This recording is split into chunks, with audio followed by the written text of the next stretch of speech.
तो नमस्कार दोस्तों, डीएलएड की एक और नई क्लास में आपका स्वागत है। दोस्तों, ये डीएलएड प्रथम वर्ष की क्लास नंबर 3 है और डीएलएड का पूरा कोर्स हम करवाने जा रहे हैं, जो कि तीसरी क्लास है, ये यहाँ पर दी गई है। विषय है बाल्यावस्था एवं बाल विकास और इसी प्रकार से 10 विषय जो डीएलएड के हैं वो सारे के सारे विषय मैं कंप्लीट करवा दूंगा। यहाँ पे ये यूनिट 3 का जो टॉपिक है वो है बालकों का मानसिक स्वास्थ्य एवं व्यवहार संबंधी समस्याएं। तो इस टॉपिक को आज की इस वीडियो में हम कंप्लीट करने वाले हैं। तो यार, यदि आपने क्लास 1 नहीं देखी है और 2 नहीं देखी है तो प्लीज़ यार यहाँ पे मुंह उठा के तीसरी क्लास को ना देखें, ठीक है। और मेरे को कोई व्यूज़ का वो है नहीं, बाकी व्यूज़ आते भी नहीं है, ठीक है। मतलब आते भी हैं तो मेरे को मतलब ऐसा नहीं है कि कोई मैं व्यूज़ का भूखा हूँ। बस ये है कि तुम लोग पढ़ रहे हो तो सिस्टमेटिक तरीके से पढ़ो, नोट्स भी बनाओ, ठीक है। नोट्स वगैरह बनाना ज़रूरी होता है और जो भी चीज़ें यहाँ पे पढ़ाई जा रही हैं उनको अपने जीवन में अप्लाई भी करो।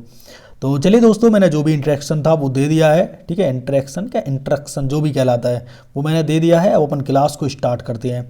इकाई 3 जिसका टॉपिक है बालकों का मानसिक स्वास्थ्य एवं व्यवहार संबंधी समस्याएं। और यहाँ पर आज हम पढ़ने वाले हैं मानसिक स्वास्थ्य के बारे में। यहाँ पे टॉपिक दिया गया है मानसिक स्वास्थ्य। तो मानसिक स्वास्थ्य का अर्थ, स्वरूप और इसके स्वास्थ्य में मतलब मानसिक स्वास्थ्य के बाधक तत्व कौन कौन से हैं, आइए जानते हैं। मानसिक स्वास्थ्य का अर्थ, मानसिक स्वास्थ्य एक अवस्था है। याद रखना, मानसिक स्वास्थ्य क्या है, एक अवस्था है जिसमें व्यक्ति स्वयं के साथ और समाज के साथ, मतलब स्वयं के साथ और समाज के साथ तथा अपने वातावरण के साथ संतुलित एवं सुखद समायोजन स्थापित कर सके। तो यह एक प्रकार से मानसिक स्वास्थ्य एक ऐसी अवस्था है जिसमें व्यक्ति स्वयं के साथ, समाज के साथ तथा अपने वातावरण के साथ संतुलित एवं सुखद समायोजन स्थापित कर सके। दूसरे शब्दों में, मानसिक स्वास्थ्य से मतलब मानसिक रूप से जो स्वस्थ व्यक्ति है वह अपनी भावनाओं, विचारों एवं व्यवहार को नियंत्रित करने में सक्षम होता है। तो जो मानसिक रूप से स्वस्थ व्यक्ति है वह अपनी भावना, इमोशन पे कंट्रोल, तुम्हें हर किसी पे प्यार आ जाता है, वो इमोशन है, ठीक है। इमोशन पे कंट्रोल, हर किसी पे थोड़ी प्यार आता है। तो भावनाओं पे कंट्रोल करना, विचारों एवं व्यवहार को नियंत्रित करना। अब कहीं पे मतलब तुम्हें लग रहा है कि इसको तो साले को पीट दें, लेकिन वहाँ पे तुम्हें वैसा व्यवहार नहीं करना है। तो विचारों एवं व्यवहार पे नियंत्रित करने में जो सक्षम होता है वो मानसिक रूप से क्या कहलाता है, स्वस्थ कहलाता है, ठीक है। मानसिक स्वास्थ्य की जो परिभाषा है वो क्या है, तो विश्व स्वास्थ्य संगठन यानी कि WHO, वर्ल्ड हेल्थ ऑर्गेनाइजेशन, इसके अनुसार क्या है जो मानसिक स्वास्थ्य की परिभाषा है, आइए इसे जान लेते हैं।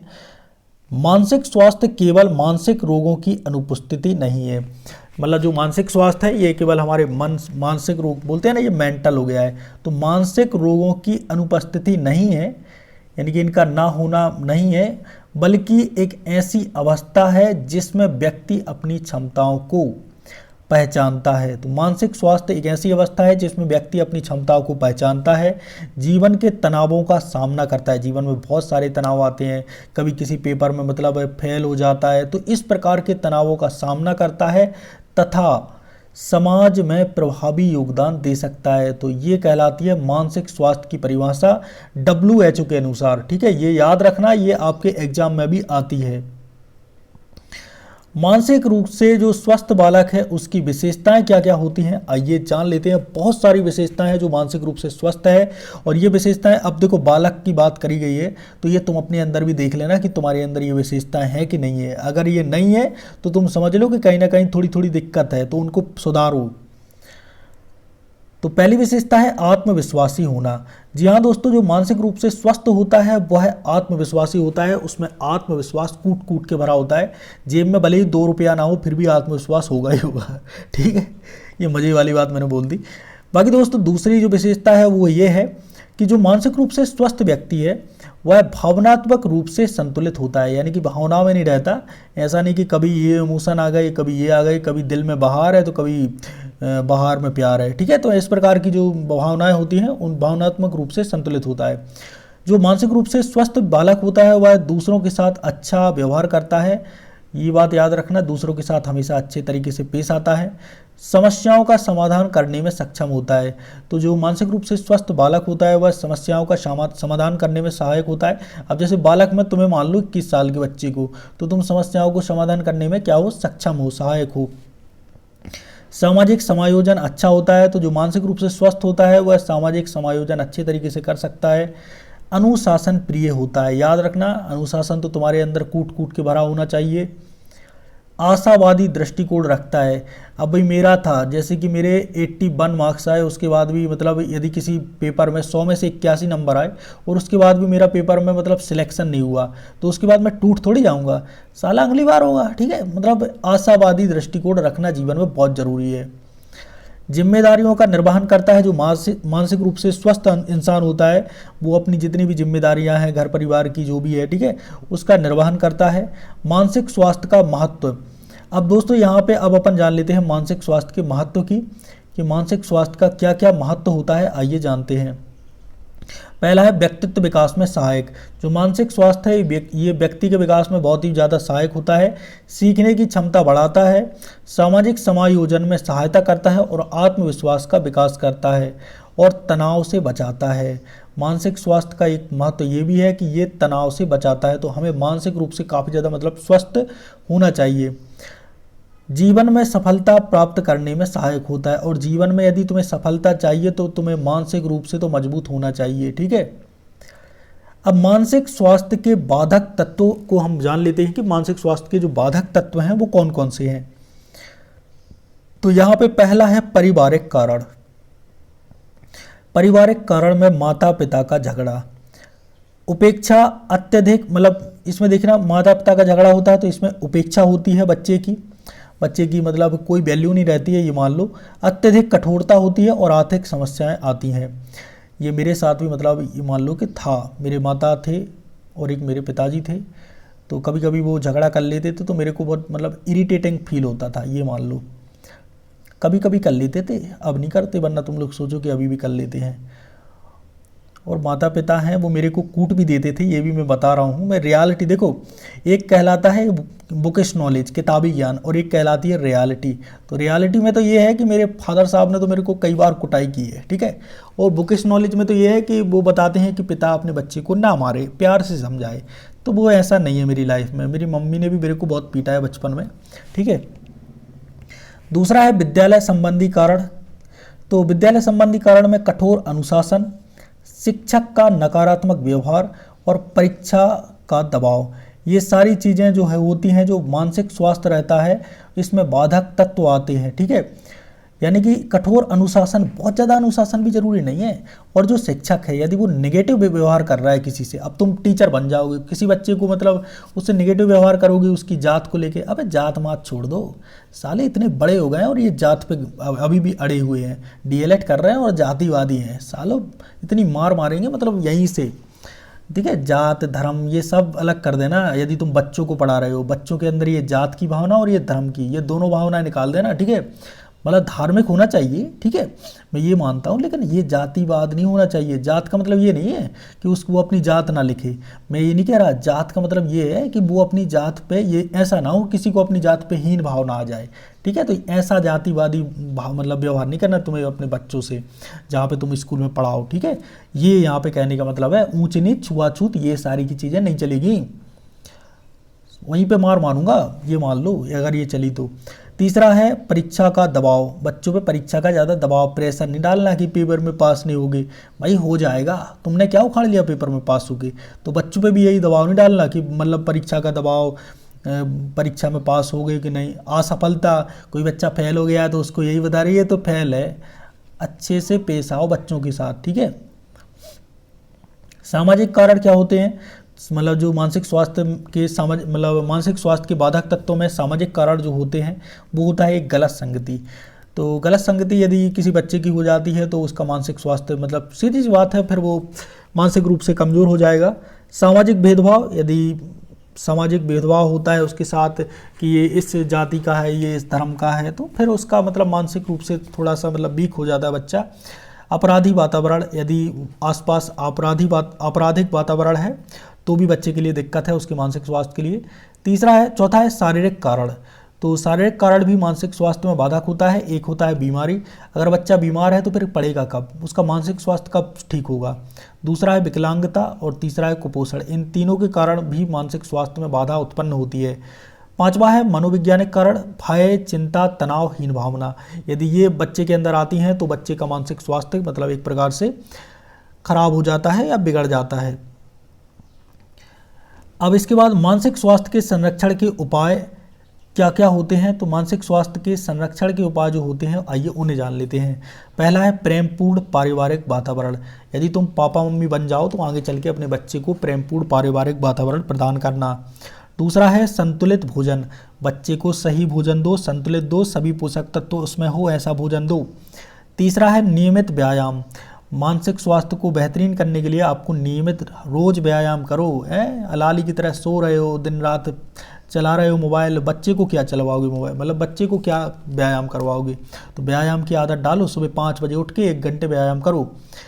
इसके बाद है पर्याप्त नींद, तुम्हारा मतलब बच्चा है वह सो रहा है तो उसको पूरा सोने दो, पर्याप्त नींद लेने दो, ठीक है। इसके बाद है मनोरंजन, मनोरंजन से भी मानसिक स्वास्थ्य है वह है मतलब एक प्रकार से संरक्षण होता है। तो मनोरंजन भी जरूरी है, ऐसा नहीं है। बच्चों के लिए खेल कूद बहुत ज़रूरी है, मतलब क्या बच्चों के लिए खेलना भी, मतलब ये मान लो कि जितना पढ़ना जरूरी है उतना खेलना भी जरूरी है बच्चों के लिए। और इसके बाद है सकारात्मक सोच, हमेशा पॉजिटिव सोचो। कोई बच्चा यदि पहली क्लास में फेल हो गया तो उसके लिए मतलब उसको डिमोटिवेट मत करो, मोटिवेट करो, सकारात्मक सोचो। और ये बहुत ही बेहतरीन चीज़ है सकारात्मक। पॉजिटिव यदि जिसने सोच लिया ना वो कोरोना नेगेटिव रहेगा लेकिन लाइफ में पॉजिटिव रहेगा, ठीक है। तो पॉजिटिव सोचना बहुत ज़रूरी है। अगला है विद्यालय में सहयोगात्मक वातावरण। अब तुम जिस विद्यालय में पढ़ा रहे हो उस विद्यालय में सहयोगात्मक, सहयोग देने वाला वातावरण बनाओ, कोई मतलब हेल्पिंग नेचर डेवलप करो, ठीक है। हमारा अगला टॉपिक है मानसिक स्वास्थ्य का घर, विद्यालय, समाज सुधार में क्या योगदान होता है, आइए इसे जान लेते हैं। तो बालक के मानसिक स्वास्थ्य एवं व्यवहार सुधार में मतलब मानसिक सुधार में जो घर का, विद्यालय का और समाज का क्या योगदान होता है, आइए इसे जानते हैं। तो बालक के मानसिक स्वास्थ्य में और एवं व्यवहार सुधार में घर, विद्यालय एवं समाज तीनों की महत्वपूर्ण भूमिका होती है। अब देखो सबसे पहले घर की भूमिका क्या होती है। तो घर वाले क्या करते हैं, हमारे लिए स्नेह एवं सुरक्षा प्रदान करते हैं, नैतिक मूल्यों का विकास करते हैं, अनुशासन की भावना विकसित करते हैं। मतलब बच्चा करता है ना कुछ खराब काम करे तो अपन बोलते हैं अरे ये नहीं करना भैया, मेरे भैया ये नहीं करना। आत्मविश्वास बढ़ाते हैं घर वाले, सकारात्मक वातावरण प्रदान करते हैं। अब बात करते हैं नंबर 2 विद्यालय की भूमिका। तो विद्यालय की भूमिका ये रहती है कि स्वस्थ शैक्षिक मतलब वातावरण मिलता है यहाँ पे विद्यालय में, और उचित मार्गदर्शन होता है, सह शैक्षिक गतिविधियाँ होती हैं, शिक्षक की सहानुभूति व्यवहार होता है। शिक्षक है वह मतलब सह अनुभूति व्यवहार करता है, ऐसा व्यवहार करता है जो बच्चे को बहुत अच्छा लगता है। परामर्श सेवाएं भी मतलब विद्यालय में दी जाती हैं। अब समाज की भूमिका की बात करें तो यहाँ पे दोस्तों स्वस्थ सामाजिक वातावरण बच्चे को मिलता है समाज के द्वारा। सांस्कृतिक गतिविधियाँ भी होती हैं समाज में, और खेल एवं मनोरंजक जो सुविधाएं रहती हैं वो भी होती हैं। सामाजिक सुरक्षा भी मिलती है और नशा मुक्त वातावरण भी मिलता है। इसके बाद है हमारा अगला टॉपिक व्यवहार संबंधी समस्याओं के प्रकार। तो व्यवहार संबंधी समस्या का अर्थ क्या होता है। सबसे पहले तो जो व्यवहार होता है मतलब व्यवहार संबंधी समस्या है उसका जो अर्थ है उसको जान लेते हैं। जब बालक का व्यवहार सामाजिक मानकों एवं अपेक्षाओं से भिन्न हो, यानी कि सामाजिक जो मानक हैं और अपेक्षाएं हैं उनसे भिन्न होता है यदि किसी भी बालक का व्यवहार, तो उसको मान लो कि वह हो जाता है तथा उसके विकास में बाधा उत्पन्न करता है, तो उसे व्यवहार संबंधी समस्या कहते हैं। यानी कि बच्चे का जो व्यवहार है, अब देखो समाज, हम जा रहे हैं मंदिर, समाज जा रहा है मंदिर, ठीक है, मंदिर भगवान के दर्शन करने के लिए, लेकिन बच्चे को मंदिर पसंद ही नहीं है, ठीक है। मतलब मेरे एक उदाहरण बता रहा हूँ कि सभी लोग स्कूल जा रहे हैं और बच्चा स्कूल जाने के मना कर रहा है बहुत ज़्यादा, तो ये जो एक प्रकार से व्यवहार कहलाएगा ये है व्यवहार संबंधी समस्या। तो जब कोई बालक का व्यवहार सामाजिक मानकों एवं अपेक्षाओं से भिन्न हो जाता है तथा उसके विकास में बाधा उत्पन्न करता है, तो उसे व्यवहार संबंधी जो समस्या है वह कहते हैं। प्रमुख व्यवहार संबंधी समस्याएं कौन कौन सी हैं, बच्चे में कौन कौन सी समस्याएं आ जाती हैं जो कि उसके व्यवहार संबंधी समस्याएं हैं। पहला है झूठ बोलना। झूठ क्यों बोलता है बच्चा, उसका पहला कारण है दंड का भय।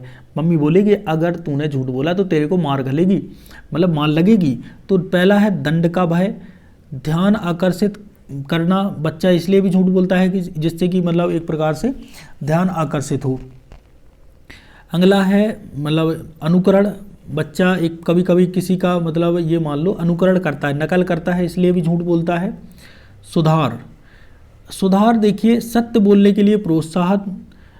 अगर आप लोग मतलब एक प्रकार से झूठ बोलने में सुधार अपन किस प्रकार से कर सकते हैं, सत्य बोलने के लिए यदि अपन प्रोत्साहित करें और दंड से बचना आदर्श प्रस्तुत करें तो फिर बच्चे में सुधार आएगा। बच्चा झूठ बोलता है दंड के कारण, एक कहलाता है दंड। दंड के कारण बच्चा झूठ बोलता है। तुम लाठी ले लेते हो ना, उसी के कारण बच्चे में झूठ बोलने की प्रवृत्ति आ जाती है। अरे यार ये क्या हो गया भाई, अरे भाई सिस्टम हैंग हो गया। दूसरा है बच्चा चोरी करता है। तो बच्चा चोरी क्यों करता है, ठीक है, रिकॉर्डिंग चालू है। हाँ, तो बच्चा चोरी करने का कारण होता है आर्थिक अभाव। मतलब बच्चे के पास पैसे नहीं हैं, 10 रुपये उसको चाहिए, कुछ खाना है, उसका मन हुआ, तो इस कारण से बच्चा चोरी करता है। बुरी संगति के कारण भी बच्चा चोरी करता है अपनी इच्छा को पूरा करने के लिए। तो और बच्चे में मतलब यदि चोरी करना है, इसमें सुधार कैसे आएगा? नैतिक शिक्षा दो, उचित मार्गदर्शन करो और प्रेमपूर्ण व्यवहार करो तो सुधार आ जाएगा। अगला है आक्रामकता। कभी कभी बच्चे क्या रूट टाइप के हो जाते हैं ना, एग्रेसिव, किसी को मारने पीटने लगते हैं, ठीक है। तो लक्षण क्या होता है? मारपीट करना, किसी को गाली देना, क्रोध। इसका कारण क्या होता है? पारिवारिक तनाव। मतलब बच्चे में आक्रामकता क्यों आती है? पारिवारिक तनाव की वजह से, निराशा की वजह से। जब बच्चे की आशा जो है वो ख़त्म हो जाती है तो बच्चा निराश हो जाता है, निराशा की वजह से भी वो आक्रामक हो जाता है। अनुकरण मतलब नकल करता है या फिर किसी मतलब दूसरे बच्चे की नकल कर रहा है तो उसके कारण भी एक प्रकार से वह आक्रामक हो जाता है। सुधार किस प्रकार से आएगा? भावनात्मक नियंत्रण उसको सीखना होगा, खेलकूद में भागीदारी देने से सुधार आएगा और परामर्श से भी सुधार आएगा बच्चे में। अगला है भय। भय के प्रकार, मतलब भय किस प्रकार से आता है? तो बच्चे को अंधेरे में डर लगता है, ठीक है। भय यानी डर, फियर। परीक्षा का भय होता है कभी कभी बच्चे को कि मैं पास होऊंगा कि नहीं होऊंगा। असफलता का भी डर होता है कि भाई मैं सफल हो पाऊंगा कि नहीं हो पाऊंगा। सुधार किस प्रकार से होगा? भय में आत्मविश्वास बढ़ाकर सुधार होगा, प्रोत्साहन देकर सुधार होगा और भय का वास्तविक ज्ञान दे दो तो बच्चे में भय का एक प्रकार से सुधार हो जाएगा, यानी कि भय खत्म, डर खत्म। जिद। जिद का कारण क्या है? अत्यधिक लाड़ प्यार। बहुत ज़्यादा तुम लाड़ प्यार कर दो, लड़या लो बच्चे को तो फिर बहुत ज़्यादा जिद करता है, ठीक है, कि मम्मी मेरे को ये खिलौना चाहिए, खिलौना 12,000 का, मम्मी की पेमेंट 8,000 और मम्मी को देना पड़ता है। तो ज़्यादा लाड़ प्यार भी बहुत, मतलब इतना ज़्यादा भी लाड़ प्यार नहीं करना चाहिए, अत्यधिक, अति से ज़्यादा, ठीक है, अति प्लस अधिक, अत्यधिक। तो अत्यधिक लाड़ प्यार नहीं करना। उपेक्षा करने के कारण भी बच्चा जिद करता है। बच्चे की मतलब कभी कभी अपन उपेक्षा कर देते हैं ना, उसका निरादर कर देते हैं तो भी वह जिद करता है। ध्यान आकर्षित करने के लिए भी वह जिद करता है। सुधार किस प्रकार से आएगा? धैर्यपूर्ण व्यवहार यदि हम बच्चे के साथ करें, धैर्यपूर्ण व्यवहार करते हैं तो सुधार आता है उसमें। उचित अनुशासन यदि बच्चे को सिखाया जाए तो सुधार आएगा। और संवाद यानी कि उसके साथ बात करके भी उसमें सुधार आएगा। अगला है शर्मीलापन। शर्मीलापन जो बच्चा होता है वह क्यों होता है? लक्षण क्या है? दूसरों से बातचीत करने में संकोच, यही तो कहलाता है शर्मीलापन। ये बहुत शर्मीला है, शाय टाइप का है। अकेले रहना, जो बच्चे अकेले रहते हैं वो भी कुछ शर्मीले होते हैं। तो इनमें सुधार किस प्रकार से आएगा? समूह गतिविधियाँ, समूह वाली गतिविधियों में यदि ये भाग लेते हैं तो शर्मीला मतलब जो शर्म है वो थोड़ी कम हो जाएगी। प्रोत्साहन देकर कुछ पैसे रुपए दो, प्रोत्साहित करो, कुछ मतलब पैसे रुपए से मतलब ये नहीं कि पैसे रुपए, कुछ ट्रॉफीज वगैरह दो, कुछ मतलब अच्छा करने पर प्रोत्साहन दो। आत्मविश्वास बढ़ाकर भी शर्मीलापन खत्म किया जा सकता है। अगला है अनुशासनहीनता। अनुशासनहीनता बच्चे में क्यों आती है? इसका कारण है गलत वातावरण। कभी कभी वातावरण गलत हो जाता है, उसके कारण अनुशासनहीन हो जाते हैं बच्चे। अनुचित शिक्षा, कभी कभी उचित शिक्षा नहीं मिलती तो भी बच्चों में एक प्रकार से अनुशासनहीनता आ जाती है।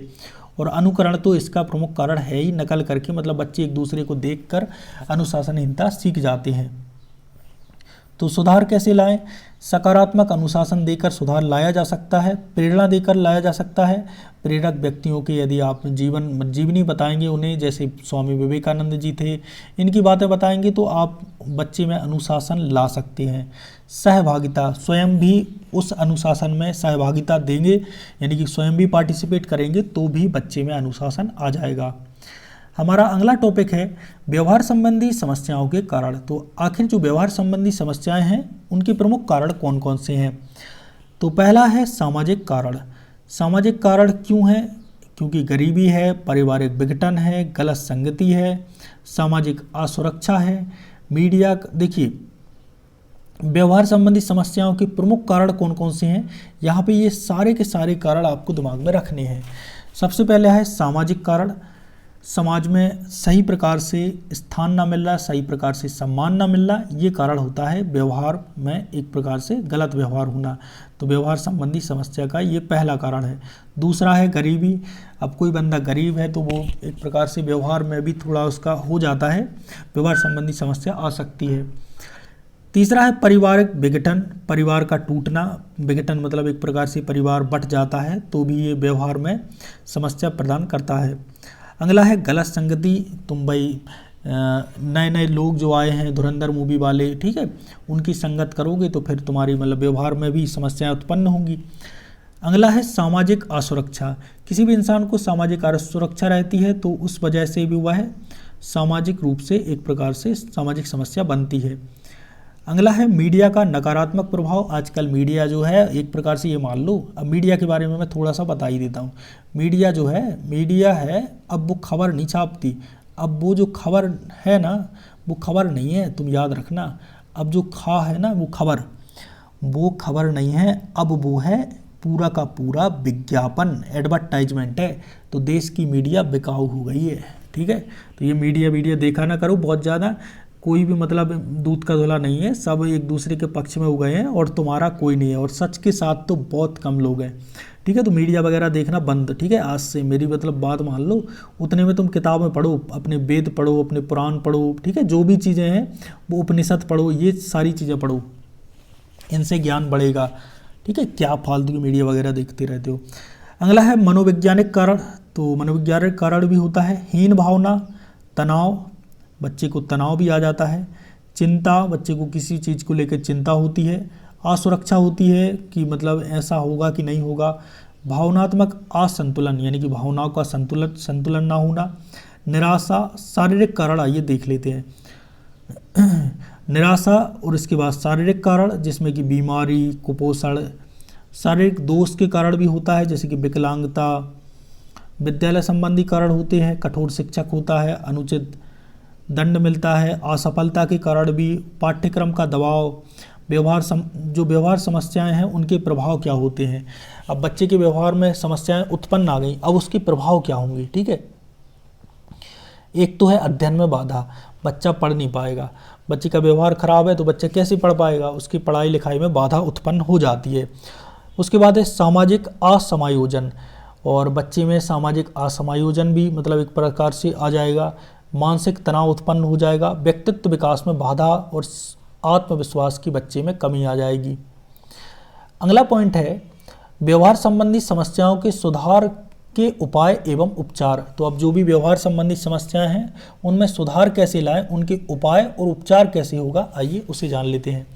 पहला है काउंसलिंग, यानी कि परामर्श। तो परामर्श के द्वारा आप व्यवहार संबंधी जो समस्याएं हैं उनको समाप्त कर सकते हैं। बालक की समस्या को समझकर उचित मार्गदर्शन देकर। लाभ क्या होगा, इससे बच्चे को तनाव कम होगा, आत्मविश्वास बच्चे का बढ़ेगा और व्यवहार में सुधार होता है। तो परामर्श देकर आप बच्चे के मतलब व्यवहार में सुधार कर सकते हैं। नंबर 2, सकारात्मक प्रोत्साहन। बच्चे के अच्छे कार्यों पर प्रशंसा करें और उन्हें पुरस्कार दें। लाभ क्या होगा, बच्चे अच्छे व्यवहार की पुनरावृत्ति होती है। अब कोई बच्चा अच्छा काम करे और उस पर तुम पैसे दे दो उन्हें 10-20 रुपये, तो वह पुनरावृत्ति करेंगे, उसी काम को फिर से दोहराएंगे, ठीक है। और प्रेरणा बढ़ती है, बच्चे के अंदर प्रेरकत्व का गुण बढ़ता है। अगला है अनुशासन। अनुशासन जो है वह दंड नहीं है बल्कि उचित दिशा प्रदान करता है। तो अनुशासन क्या है, दंड नहीं है, उचित दिशा प्रदान करता है। अनुशासन के जो सिद्धांत हैं वह न्याय संगत हो, प्रेमपूर्ण हो। एक तो अनुशासन ऐसा सिखाओ जिसमें न्याय हो और प्रेम भी साथ में हो, और बालक केंद्रित हो, बालक पे केंद्रित हो, ऐसा नहीं है किसी और पे केंद्रित हो। अगला है खेल चिकित्सा के द्वारा, आप प्ले थेरेपी के द्वारा भी मतलब बच्चों की जो भावनात्मक समस्या है उनको समाधान कर सकते हैं। उनका खेलों के माध्यम से भावनात्मक समस्याओं का समाधान किया जा सकता है। लाभ क्या है? तनाव कम होता है। बच्चों को कोई भी खेल खिला दो, क्रिकेट, गिल्ली डंडा, कोई भी मतलब खेल होता है, जो भी खेल होते बने हैं, तनाव कम होता है, आत्म अभिव्यक्ति होती है। अगला है समूह चिकित्सा, समूह में समस्या समाधान एवं अनुभव साझा करना, अपनी समस्या का समाधान और अनुभव समस्या के प्रति ये साझा करना, ये समूह चिकित्सा कहलाती है। अगला है व्यवहार संशोधन, अवांछित जो व्यवहार होता है उसको बदलकर वांछित व्यवहार विकसित करना। तकनीकें क्या हैं? पुरस्कार के द्वारा, प्रशंसा के द्वारा और पुनर्बलन के द्वारा। पुनः आप बल देते हो बच्चे को, तो इससे क्या है? व्यवहार संशोधन होता है, यानी कि जो अवांछित जो व्यवहार हैं उनको बदलकर आप वांछित व्यवहार में विकसित कर सकते हो। अगला है माता पिता एवं शिक्षक का सहयोग, यदि माता पिता और शिक्षक सहयोग देते हैं तो दोनों के संयुक्त प्रयास से भी सुधार अधिक प्रभावी होता है। ठीक है, दोनों का संयुक्त प्रयास इसमें जरूरी है, तभी बच्चा व्यवहार में सुधार आएगा, तभी बच्चे की व्यवहार है वह ठीक होगा। शिक्षक की क्या भूमिका रहती है?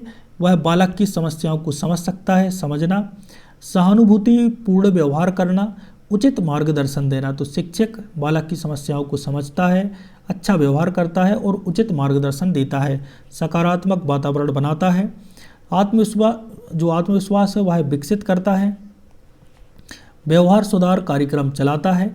मानसिक रूप से स्वस्थ बालक और अस्वस्थ बालक में अंतर। अब दोस्तों यहाँ पे मानसिक रूप से जो स्वस्थ बालक है और अस्वस्थ बालक है उनमें अंतर देख लेते हैं कौन कौन सा है।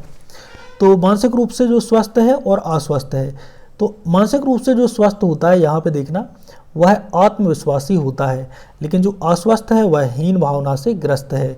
जो मानसिक रूप से स्वस्थ है वह सामाजिक होता है और जो मानसिक रूप से अस्वस्थ है वह सामाजिक नहीं होता है। जो मानसिक रूप से स्वस्थ है वह संतुलित होता है और जो स्वस्थ नहीं है वह असंतुलित होता है। जो मानसिक रूप से स्वस्थ है वह आशावादी है, जो मानसिक रूप से स्वस्थ नहीं है वो निराशावादी है, और जो मानसिक रूप से स्वस्थ है वह अनुशासित होता है और जो मानसिक रूप से स्वस्थ नहीं है वह अनुशासनहीन होता है।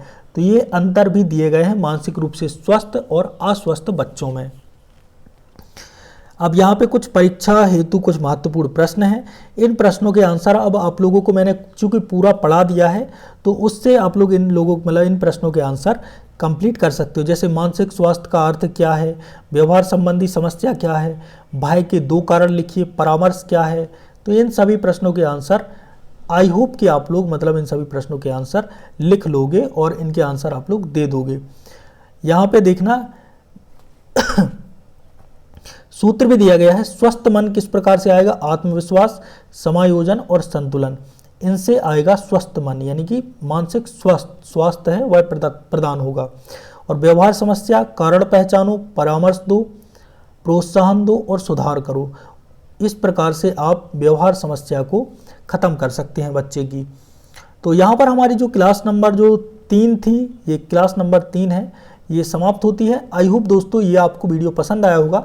यहाँ पे इसमें मैंने बहुत ज़्यादा डिटेल में बातें नहीं करी हैं, क्योंकि ये जो तीसरा जो एक प्रकार से ये क्लास थी ना, इसमें बहुत ज़्यादा स्टडी मटेरियल था और इस कारण से मैंने बहुत ज़्यादा ये यदि बढ़ा चढ़ा की बात करता तो ये क्लास 1.5-2 घंटे की हो जाती।